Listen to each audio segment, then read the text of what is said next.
Fearless Families. This is Dr. Cheryl Schmidt, and welcome to the Fearless Family Health Podcast. In a world that is filled with fear, my hope is to bring you inspiration, information, and support to live more joyfully and more healthy. Come with us as we interview parents, doctors, and experts in all areas of health and vitality. Let's make you the master of your family's future. Hello, everybody, and welcome to the podcast today. Today, we are going to talk about a subject that is taboo to a lot of people, but it really shouldn't be. We are going to talk about money and financial health. Today, I have with me Jenny Furch from Free as a Bird Financial Wellness and Life Alignment. Jenny Furch is a financial wellness coach in Bellingham, Washington. She offers a holistic approach to financial health and intentional living. She is a board-certified money coach and a certified transformational life coach. She believes every aspect of our lives is impacted by our financial situation, and it's really wonderful to see that transformation that occurs on all levels once the money piece is figured out. In addition to her coaching, Jenny has been working and self-employed with her husband in their own tattoo and piercing studio in downtown Bellingham. He has been tattooing for almost 20 years there. They are also homeschoolers, and they have 3 boys, ages 3 to 12. Let's talk about money with Jenny. Hi, Jenny. Thank you for joining me on the podcast today. I'm so excited to talk about financial health. I know my expertise and my everything I've done so far with people has been pretty much on the physical health aspect, on what we usually think of as health, diet, nutrition, exercise, properly functioning body, all those kinds of things. But there is a lot more to the overall picture of health. There's our financial health, which we're going to talk about today. There's sexual health, which I have some podcasts coming up on that. Emotional health, social health, all those things make up us as a whole individual in our overall health and well-being. So I'm excited to talk about financial health because it is not talked about. It's kind of like the dirty word. No one wants to talk about money because there's all this baggage we have when it comes to money. And depending on how you were brought up, that baggage can be a lot heavier and bigger than some other people's baggage. So welcome, and thank you for joining me and talking about financial health. Do you want to just say hi and just a little short intro? We already introduced you, but just what you're up to. Yeah, thanks, Cheryl. I appreciate you having me on your podcast. My name's Jenny Furch. I'm the owner of Free as a Bird Financial Wellness in Bellingham, Washington. I love money. I love talking about money. I love sitting in that discomfort with people because it is such a transformative space. So like you were saying, that health kind of has all these spokes. Well, money is also tied directly to all of that. If you're having money issues in your marriage, that could affect your sex, or, you can have so much financial stress that it's causing you actual physical ailments, right? You can have insomnia. And so it's just really, it's not talked about enough. It is a taboo, and just really want to unveil that and create space for people to gain clarity and control and motivation. And so I love this work. I've just been doing it a couple years, and I've been self-employed for the last 8. Like I said, I live in Bellingham, outside of Bellingham with my husband. We have 3 boys. We also homeschool. And what people probably don't know about me is that I also own a tattoo and piercing shop with my husband, who's been a tattooer about 20 years. So but the financial coaching is really where my passion lies. I just can't get enough of it. I want to wake up every day and, check in with my clients, and I just love this work. So thanks for having me. You're welcome. Thank you. So let's talk about those taboos. So what are some of the big taboos that you encounter when talking to people about finances? I would say the very first thing is shame. Like, people have a tendency to think that this is only happening to them. Does that make sense? Like, they know, they've heard what they think that they're supposed to know about money, and they're not doing that, right? And then they feel this shame or guilt. Yeah. And they're just afraid to even speak it. There's this fear about like bringing that to life and being like, I'm drowning in debt, or I'm delinquent, or, I don't have the money to pay for this. And it's like, just even releasing that just shifts the energy. Yeah. And so that's usually the first thing. People just have this like embarrassment and the shame. And I want everyone who's listening to know that like everyone has that at some time and on some level. Yeah, and I think that's pretty apparent in our society because there is this trying to keep up with the Joneses mentality, Yeah. and trying to have the biggest, shiniest things all the time, the $1,000 iPhone and all that kind of stuff. So a lot of people get themselves into debt, and I think there's a deeper reason why they get there, because their mindset of affluence and what they need to look like on the outside world affects how they treat money. So, Absolutely. So when it comes to that, what do you see as like the ground, like the mindset behind the money issues that people are having? Absolutely. Well, one thing I just want to touch on about the Joneses is the Joneses are broke. So everyone's trying to keep up with, this lifestyle that they see, but, everyone that has those, unless there's a minority of people that have paid cash for these things, but people that are driving the new cars and they're living in the houses and they have the manicured lawns and all of that stuff that you think equals success, you have no idea what, their bank account looks like. I mean, I've worked with people that, make way more money than I do, and their lifestyle has been inflated so much that they could never keep up with it on a regular income. So you don't know what's really happening. And it's hard, people like to make assumptions about other people, but the Joneses are broke. But yeah, the mindset, so much about that. So there's two mindsets when it comes to money, and that's scarcity and abundance. And a lot of people fall in that scarcity mindset. So scarcity mindset, the mindset that there will never be enough, and that your actions and thoughts stem from a place of lack. You believe that your situation is permanent. You have envy and jealousy. You're not generous. That's where that victim mentality comes into play.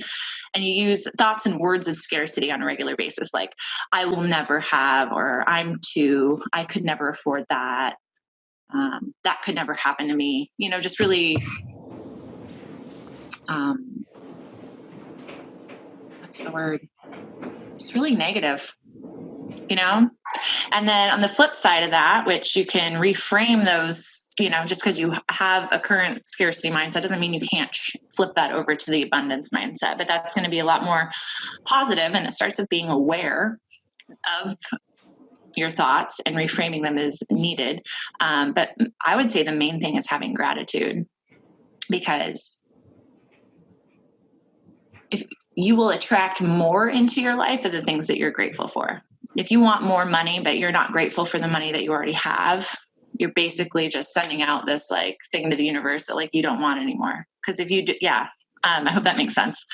Actually, my New Year's podcast was a lot about gratitude and looking at gratitude as into the new year and how that can really change so many aspects of your life. Not only how you can attract money, but love, friendships, health. I mean, people who have a mindset of gratitude shows that their life expectancy is actually increased because they live healthier, more abundant, fun, love-filled lives. So yeah, gratitude. I'm there with you. Yeah, that's probably the number one, aside from being aware that, that you might be lacking in that department and being able to shift your thoughts. But yeah, gratitude, knowing that there are unlimited possibilities. Nothing is holding you back but yourself.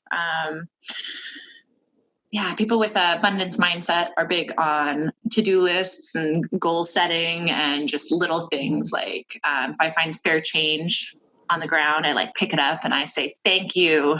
nickel, thank you penny, right? And just always being grateful. And another big difference is scarcity mindset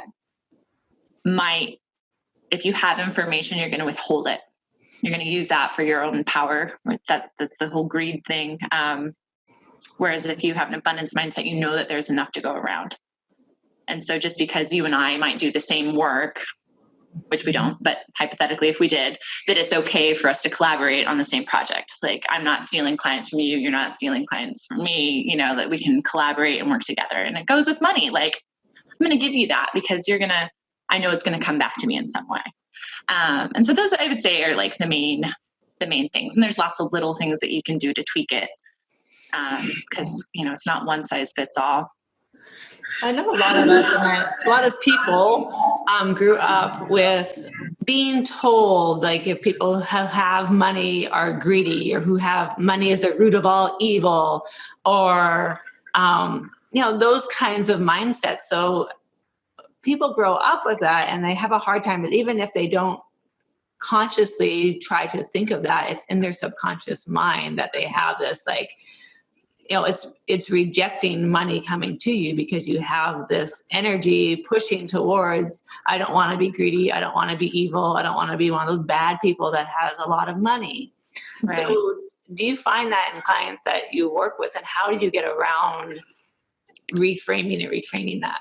Right. So that's a difficult space to be in. That's one of the initial parts of my work is your money history. And we do a lot of, we do work around your mom, what you learned from her. We do work around your dad. Maybe, you're raised with somebody else. We do the work. We ask questions that make you go back and sit in that space and, well, how did my mom manage her money? What were the things that she was saying about money? And that can lead to like several sessions. And, the difference between counseling and coaching is that counseling does go back and do that work, and coaching pulls you forward. And so it's a delicate dance of like them having to do the work and sit in that, and me trying to pull them. Okay, now let's take your awareness around that and move it forward. So we do a lot of work on your money history and your associations. Money can trigger people really easily. So for some, it can just be like this direct cord to abuse and to their trauma, or to their parents' divorce, or, any number of things. And so you do have to spend a lot of time, even just if it's on the surface, of being aware of that. How do we get past that? Is we have to understand that we are in control and we are not a victim to our past. And that you have the power up here in your mind to shift all of that and to choose not to be tied down by those limited beliefs that you have. I think just getting an acknowledgement that you have those beliefs to start with, because that is sometimes is hard for people to understand, that this is not how we need to look at money, and this is not a good belief to necessarily have about money. This is something that is holding you back, and sometimes that alone is hard for people to recognize at first. Right. Speaking it, like even admitting I have debt, that's really hard for certain people. So, just giving birth to it with your voice and getting it out, that can totally change the energy. Yeah. So as far as like a healthy mindset around money, what are like some of the top tips that you have for people to, if they're in this place where maybe they have debt and they want to get out of debt, they want to start to look at it in abundance, but they feel like they're really just bombarded with the stress of the money situation that they're in. So how do you get them to start to look at it and reframe it differently so that they can start to get out of that hole that they're in? Right. So like, I would say the first month that I'm working with people, there's not a lot of like tangible number stuff that we can work with, because most people don't know what they spend. Some people don't even know what they earn. most people don't know what they spend in a month. So I have everyone track every penny for a month. And I have them do it by hand because there's that real, that connection of writing it down by hand and connecting to your intention multiple times a day that is pretty transformative. And so while they're doing that, we're also kind of drawing out the big picture. Well, why don't you want to live like this anymore? What does that mean that you do want? And what does that look like? And, and what steps do you see yourself having to take to get there? And is that as big as you want to go, or is your dream bigger? And just once they get clear about what they do want, and they're clear about how they know they don't want to live anymore, and they're clear about how they're spending their money and how much money they're earning, and all this big dream stuff that they can be saving for, those are the building blocks of being able to make change. Because it's kind of, I don't know, I want to say it's like a diet. Like if I just wanted to go on a diet because I wanted to go on a diet because like Becky went on a diet, I probably wouldn't stay on the diet. But if I was like, I need to clear up this stuff with my skin, and like I want to lose a couple pounds so that my jeans fit better, like those are the things I'm going to hold that is going to make me stay on the diet, right?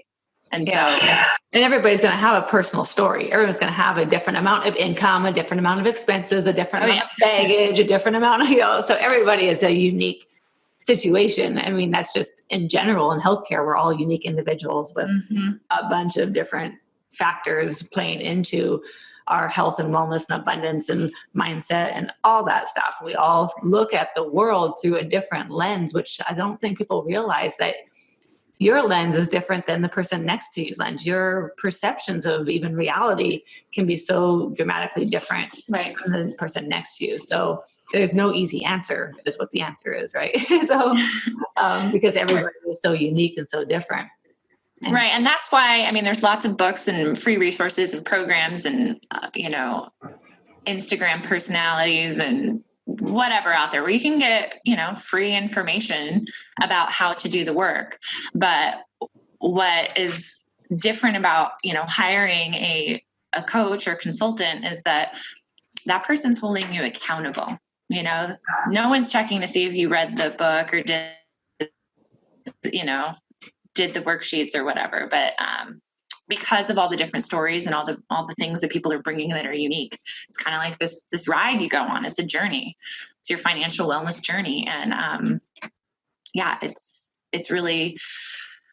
I know I do a lot better when I'm being held accountable, and I like showing up for my clients like that.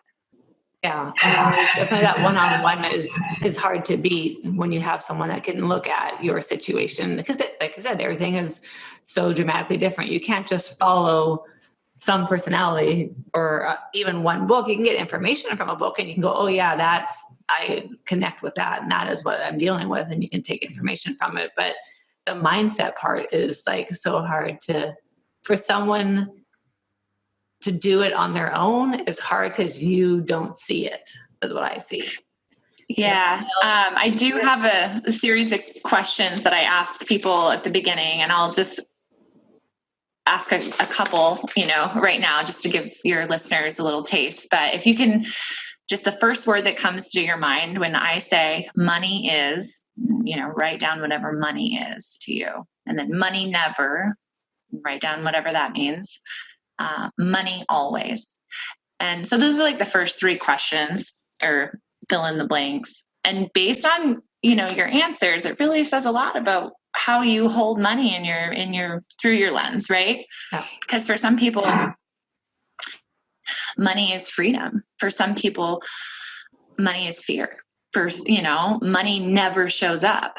Money never provides, or money always disappears, or money always provides. It totally depends on who you are and what your mindset is. And so it's just fun to take a few little fill in the blanks, and you can really gauge a lot. Yeah, just that little snip. That's pretty interesting. I might actually put that when I post this on my Facebook group. I might, if it's okay with you, I might just say, answer these three questions about money. and do it publicly here if you want, or do it on your own. But that definitely will show people, because like money is the root of all evil, because we always that's like a saying that you hear, like, right. And I do want to touch on that a little bit. So money is not the root of all evil, right? I know it's not, but that's what a lot of people think. The love of money is the root of all evil. And I'm not religious, but I'm pretty sure that was a biblical saying. And so what people do with that greed are things that they wouldn't typically do. I think that's a common one that I just hear that pops into people's heads right away as soon as they think about money, though, is they're like, and then they just think it's evil, so it pushes it away, it pushes the energy away. Well, that's another question to ask is, what's your favorite metaphor or saying about money? Because I know I was raised with, money doesn't grow on trees, Jenny. Oh yeah. It was like, maybe that kind of where my work ethic comes from. I don't know, but for others, it could be money is the root of all evil. And you're right. That's just like bringing up that negative association with it. And you're like automatically sending out negativity towards being able to receive any. Yeah. So, it's money is so interesting, and people do not want to talk about it. People don't want to talk about it, whether they have money or they don't have money. It doesn't matter if you have an abundance of money coming in. You don't want to talk about it with other people. Or if you are living in a lot of debt and a lot of fear around money, you are afraid to talk to people about that and to admit where you are. So it's like, sex and money. No one wants to talk about those things. I love talking about both of those. I know. So I'm going to talk about those in the podcast. And I'm hoping people will talk a lot more about it so they can start freeing those taboos and freeing themselves to think about where they're at, like truthfully think about where they're at and where their mindset is at, so they can start working on it. Because I have a coach in chiropractic, and a lot of chiropractors struggle with money and money mindset, because we see a lot of chiropractors who are living in abundance, and you want to be there, and if you're not, you feel ashamed you aren't, and things like that. So but she always says it's a math problem. So you take the emotion out of it and you look at it, and it's not a problem with you, and it's not because your personality or a personal problem, but it's simply a math problem. So you look at that too. And, that's where you said you have people write down what they bring in and what they expend. And, you're just looking at it as dollars and cents, and then trying to take the emotion out of it to a large degree on just the daily in and out of money. Yeah, I feel so much excitement when we do get down to the nuts and bolts, because, on the other side of the table, someone might be feeling totally hopeless and frustrated and, concerned and all of that. And I'm like, oh my gosh, it's a puzzle. Okay, let's, and you just start moving, you kind of take everything away and you start putting things back and you move it around until what's there aligns with your lifestyle that you've chosen, your values, your priorities, those big goals that you're working towards, and so to me, it's just a puzzle. And the emotional piece that is still there is that there's that motivation, that emotional connection to the dream that you're working towards. And everything's possible. I mean, I hear people say that and I'm like, that's just really fluffy. But when I'm looking at numbers, I totally agree. If you want to increase how much you're making, like that happens almost every time I've worked with somebody. And the only time it didn't, it was a total mindset block, and she quit working with me. So, I think that if you stick to it and you really want to increase your income and your awareness and your clarity, it's very freeing, which is why Free as a Bird came to be. It's like uncage yourself from that financial stress. That was the vision. And, and it's really the most rewarding work I think I could be doing. I love it. And I love the taboo topic. It's funny because, most people won't actually be able to see you because they'll just hear your voice, but I can see you when we're recording this, and just you just light up when you're talking about this. I can just tell you're like, this is like, you love to do this. So, Yeah. and I love working with people who love what they're doing. It fills my soul too, to help people like yourself who are out there helping people to free themselves and become, looking more into hope and out of despair. Because there's so many people right now in financial, uh, you know, they don't have hope and they have despair, and it doesn't have to be like that. So yeah, I like seeing that you light up when you like to talk about this and you love helping people in this. I know. I feel like now I'm looking at myself in the little window and I'm like, oh, wow, I'm glowing. It's like yeah, I feel passionately about this. And I wish and I hope, my hope for being on the podcast is that there are listeners out there that are currently feeling, frustrated and confused, and like they're not exactly sure who or what or where they can talk about stuff. Because I think that there's this really intimidating stigma around like your finances, and you go and you get help when you get to those top tiers of like building wealth and investing, and like you go to the office with the suits and they plan your financial future. And I don't think that people realize is that if you go to the bottom of a financial pyramid, that's the foundation. And you're not going to get to those top pieces unless you're doing the work. And honestly, I think the foundational layer is like adulting. It's just owning that and like being aware that you want something different, Yeah. And if you don't have a good solid foundation, then when you get up to the top, it's going to be easily tumbled. Well, and I don't even think people are getting to the top anymore. Like a lot of statistics are saying people that are like 60 have less than $100,000 saved for retirement. Wow. I mean, that's scary.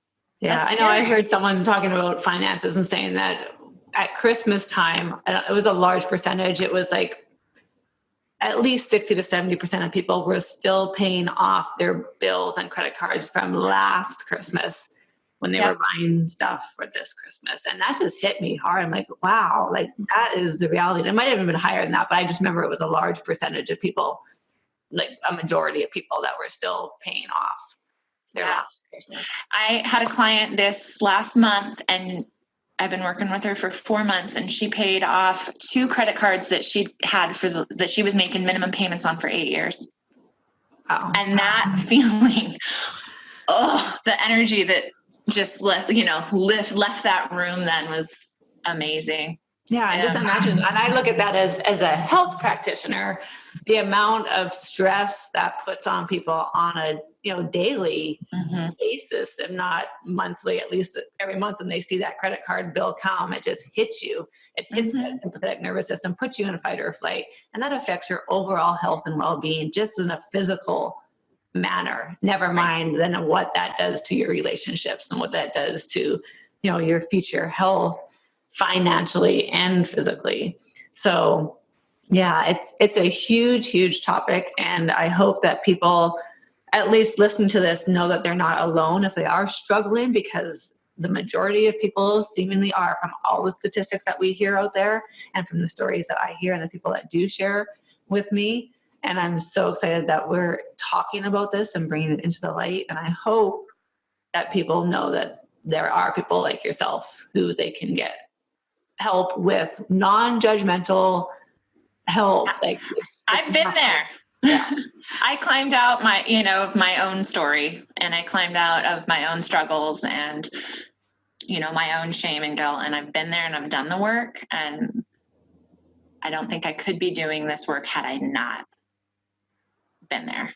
That wouldn't seem ethical or fair. It's like there's a lot of compassion and, empathy and understanding, and it's a tender topic that people already are experiencing shame about. So if, I were to show up and be like, you're doing this all wrong, like that would not go well. But I've been there and I've done it, and I live a debt-free life. And, 10 years ago, I never would have thought that was a possibility, like at all. So it is an option, whatever vision that you have for your future and for your, your financial future and your life, like you can make that happen. I think the confusing part for people is they don't know the steps, and there are steps. Even though everyone's different, there are certain steps that everyone, that are proven success stories. Again, there's lots of free resources, but I'm happy to talk with anyone who was listening today about that. Yeah.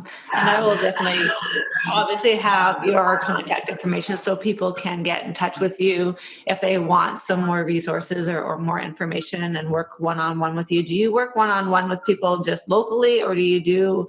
No, I do Zoom conferences or calls, Zoom calls. Yes. Cool. So wherever you are in the nation, right? You can help. Wherever you are, as long as we can make the time zone work. So anything else that you wanted to share before we say goodbye for today? No, thank you. I've been following your work, and I'm excited that you are integrating all of these different aspects into health, because, one thing that I see is that money is tied to everything. And you see that, health is kind of wrapped up in all of these other spokes, like you were saying. And it's just nice to collaborate and integrate all this stuff, because a lot of people just don't think about it that way. So I just appreciate you doing your work and having me on here. Oh, you're welcome. I mean, I see it in practice. I see stress coming from all different areas of people's lives. And I see some people who have a very uneven wheel, because we have all these spokes who make up our wheel of health, is how I kind of envision it. And if you have some really short spokes in that wheel, it's going to be a really bumpy ride, no matter how great it is on all the other spokes. So, I mean, there's always going to be some ups and downs in all those areas of life throughout our lives. Is never, I don't think that anybody ever gets like a fully, completely, beautifully balanced, beautifully spoked wheel. And if they do, that's probably going to be short-lived, because, there's stresses that come up or challenges or things like that. But you can definitely make it a much more even, much more smoother ride if you are focusing on all those spokes. Right. Not just on. And if you're thriving in all of those areas, even when something does happen, like let's just focus back on, money for a sec. A $2,000 emergency to somebody who's drowning in debt and has a massive car payment and who's delinquent with their bills and all that, that's going to be life shattering, right? And for another person who doesn't have any debt and, they are working their budget and they have an emergency fund, that $2,000 is going to be a hiccup. Yeah. And then it's like, well, how do I, refund my emergency fund? It's not going to become a debilitating. Yeah, some people that need $2,000, they would be not able to pay their rent, and they could be out of their house. And we don't want to be living in that area. We want to be living in a place of abundance. And I think it all starts with your mindset around money, and then looking at it as a math problem. So those are kind of the things that I see with people. Of course, you're doing this work with people more than I am. So, but if you don't, like you said, that one client that you were working with, and it was a mindset block, no matter how hard you work on all the other stuff, if you still have that mindset block. Well, you can't make somebody, as much as I want to work with her, and she said she wanted to do it. Like I, as a coach, can't change that. She has to want, people have to want that bad enough. And she's not there yet. She's not at that point in her journey, and that's okay.